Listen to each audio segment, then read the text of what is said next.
ক্রোয়েশিয়াতে যারা স্বল্প মূল্যে কেনাকাটা করতে চান তারা চাইলেই খোলা মার্কেটটিতে চলে আসতে পারেন।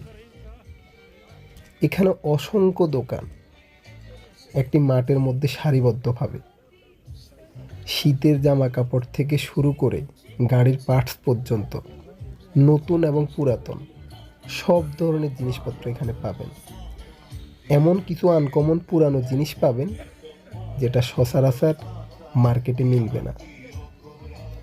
এখানে যেমন খুব ভালো মানসম্মত জিনিসপত্র পাবেন, আবার পুরনো খুব নিম্নমানের জিনিসপত্রও পাবেন, তবে মার্কেটের তুলনায় দাম অনেক কম।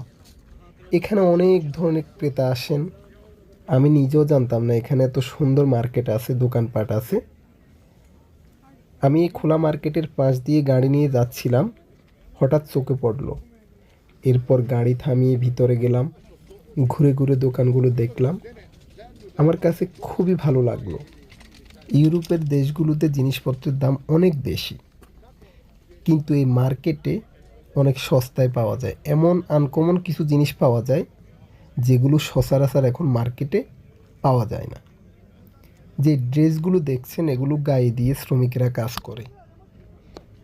একটা ড্রেস যদি আপনি মার্কেট থেকে নেন, যদি দাম পড়ে 30 ইউরো, এখান থেকে আপনি 10 থেকে 12 ইউরোর মধ্যে নিতে পারবেন। একই ড্রেস কিন্তু এই মার্কেট থেকে নিলে আপনি অনেক কম মূল্যে নিতে পারবেন। এখানে খাবারের দোকান থেকে শুরু করে গাড়ির পার্টস, গাড়ির টায়ার, হেডলাইট, বাচ্চাদের খেলনা, আলমারি, শোকেস, সোফা সব কিছু পাবেন। এগুলো হচ্ছে টাল কোম্পানি, পুরনো জামা কাপড়। এখানে নতুনের পাশাপাশি পুরনো জিনিসপত্রও পাবেন। আপনি যদি মার্কেটে ঘুরতে ঘুরতে ক্লান্ত হয়ে যান, তাহলে ঠিক মার্কেটের পিছনের অংশে রেস্টুরেন্ট আছে। আপনি রেস্টুরেন্টে খাবার খেয়ে কিছুক্ষণ রেস্টও নিতে পারবেন।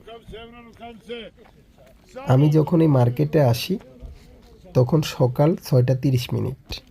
অনেক ঠান্ডা। এত সকালে এই ঠান্ডাকে উপেক্ষা করে কানায় কানায় পরিপূর্ণ হয়ে গেছে এই মার্কেট। এই মার্কেট অনেক বড়। আমি আপনাদেরকে ঘুরে ঘুরে সম্পূর্ণ দেখানো সম্ভব হয় নাই, কিন্তু মার্কেট অনেক বড়। আপনি যদি প্রত্যেকটা দোকান ঘুরে ঘুরে দেখেন, কমপক্ষে আপনার 3 ঘন্টা সময় লাগবে। আমি সবগুলো দোকান দেখিনি, আমার পক্ষে সম্ভব হয়নি। এগুলো হচ্ছে গাড়ির হেডলাইট।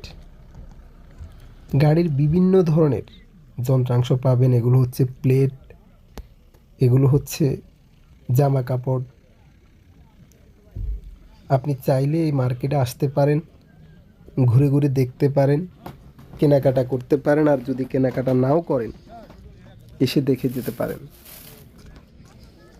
আমার ভিডিওটি দেখে যদি ভালো লাগে, ইউটিউব থেকে দেখলে চ্যানেলটি সাবস্ক্রাইব করে দেবেন।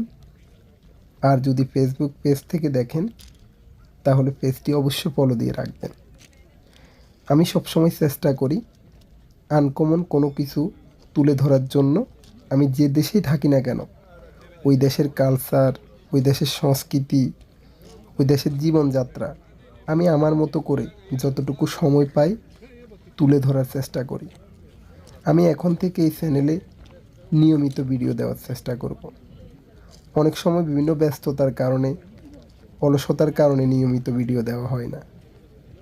এখন থেকে আমি চেষ্টা করব বিভিন্ন বিষয় নিয়ে ইউরোপের বিভিন্ন ধরনের তথ্যবহুল ভিডিও এই চ্যানেলে আপলোড করার জন্য।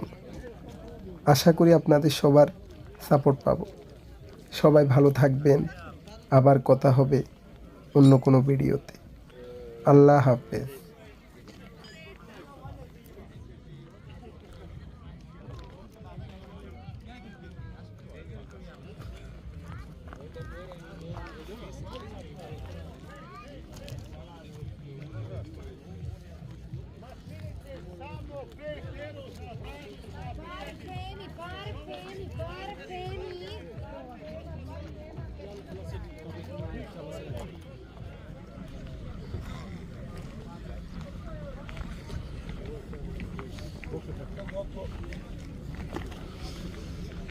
Ні, Imam dva kvora dole, gdje ne prilike. Možda u četvrti.